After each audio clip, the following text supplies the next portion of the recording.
নমস্কার বন্ধুরা, আপনাদের আগাম অক্ষয় তৃতীয়ার প্রীতি, শুভেচ্ছা ও অভিনন্দন।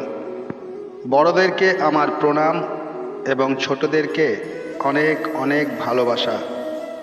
এই দিনটি আপনাদের জীবনে নিয়ে আসুক অনেক খুশি ও আনন্দ, এই কামনা করে আজকের ভিডিওটি শুরু করলাম। আর কদিন পরই বাঙালিদের আরও একটি বড় উৎসব আসতে চলেছে, আর সেটি হলো অক্ষয় তৃতীয়া।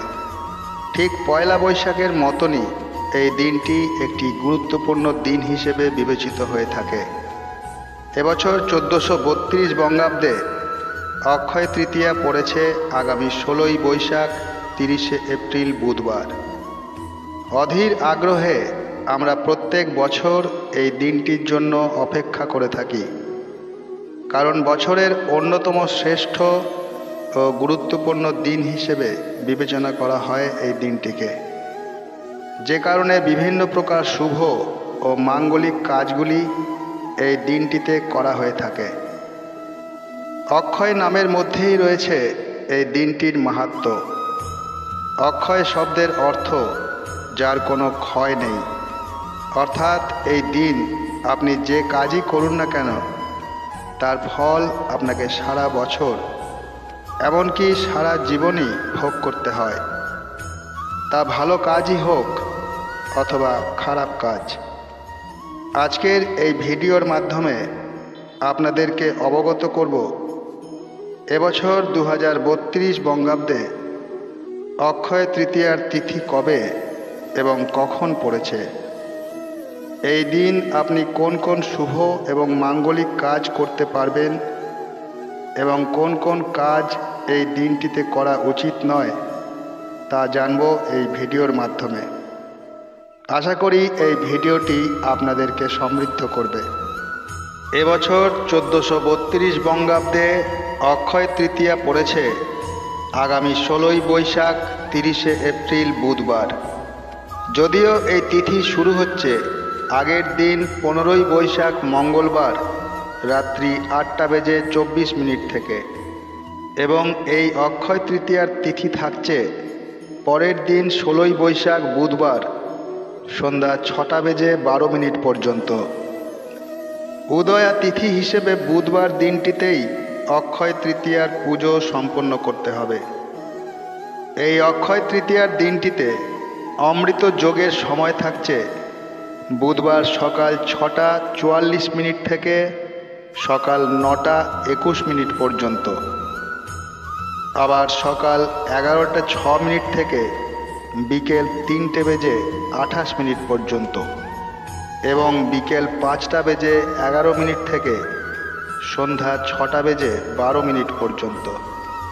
তারপর চতুর্থী তিথি আরম্ভ হয়ে যাচ্ছে, তাই এই সময়ের মধ্যেই সকল প্রকার আচার অনুষ্ঠান এবং পুজো সম্পন্ন করা প্রয়োজন।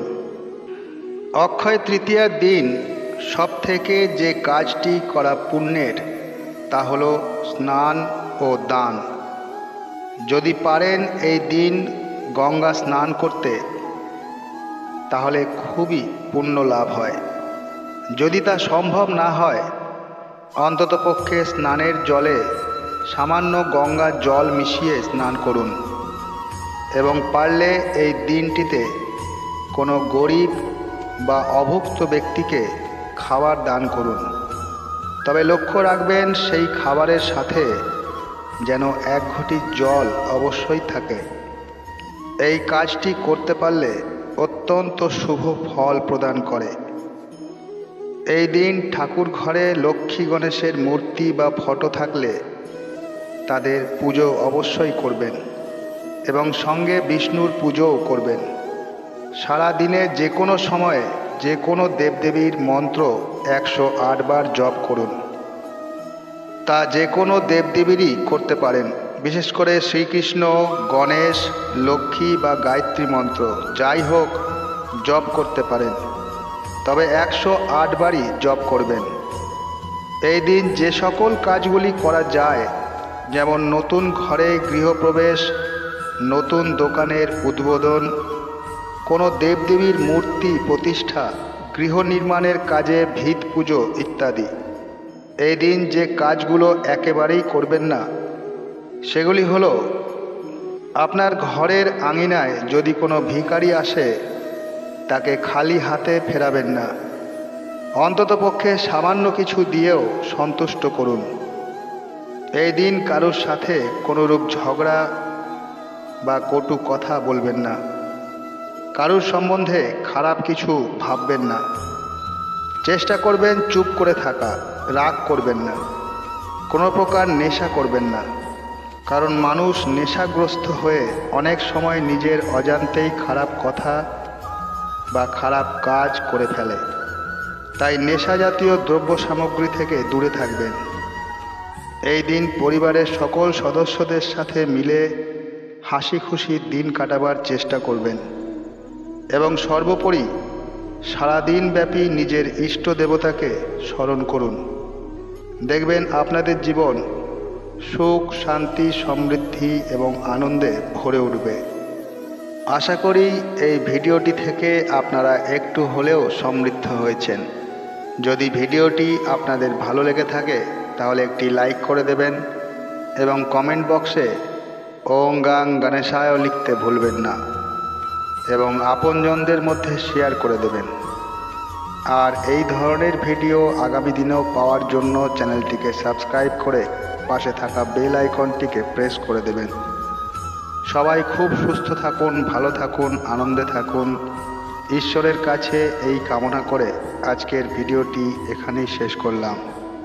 সবাই সুস্থ থাকবেন, ভালো থাকবেন। ধন্যবাদ।